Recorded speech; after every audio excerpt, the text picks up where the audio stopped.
ഏതൊരു കുട്ടിക്കും അവസരങ്ങൾ അല്ലെങ്കിൽ ഓപ്പർച്യൂണിറ്റി നൽകുകയാണെങ്കിൽ കുട്ടിയിൽ നിലനിൽക്കുന്ന self confidence, liberty, social development, physical development തുടങ്ങിയവ പ്രാപ്തമാക്കുന്നതാണ്.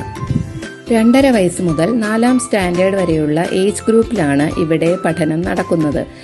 ഇവിടെ വരുന്ന കുട്ടിയുടെ കയ്യിൽ കളിക്കോപ്പുകൾ എന്ന് തോന്നിപ്പിക്കുന്ന കുറച്ച് പ്രിലിമിനറി ആക്ടിവിറ്റീസ് നൽകുന്നത് വഴി അവരുടെ brain development, concentration, eye hand coordination എന്നിവ ഉത്തേജിപ്പിക്കുന്നു.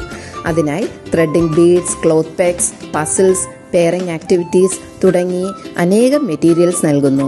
മോണ്ടിസോറി എഡ്യൂക്കേഷൻ വഴി കുഞ്ഞുങ്ങളുടെ സെൻസോറിയൽ ഡെവലപ്മെന്റിനായി pink tower, brown stairs, red rods, colour tablets അങ്ങനെ വെവ്വേറെ മെറ്റീരിയൽ പ്രസന്റേഷൻസ് ഇവിടെ നൽകുന്നു. കൂടാതെ നമ്മുടെ സ്ഥാപനത്തിൽ +2 ഡിഗ്രി കഴിഞ്ഞവരായ വീട്ടമ്മമാർക്കും ഉദ്യോഗാർത്ഥികൾക്കും ഓൺലൈനായും ഓഫ്ലൈനായും international Montessori teacher training course 1 വർഷം കൊണ്ട് നേടിയെടുക്കാനും സാധിക്കും.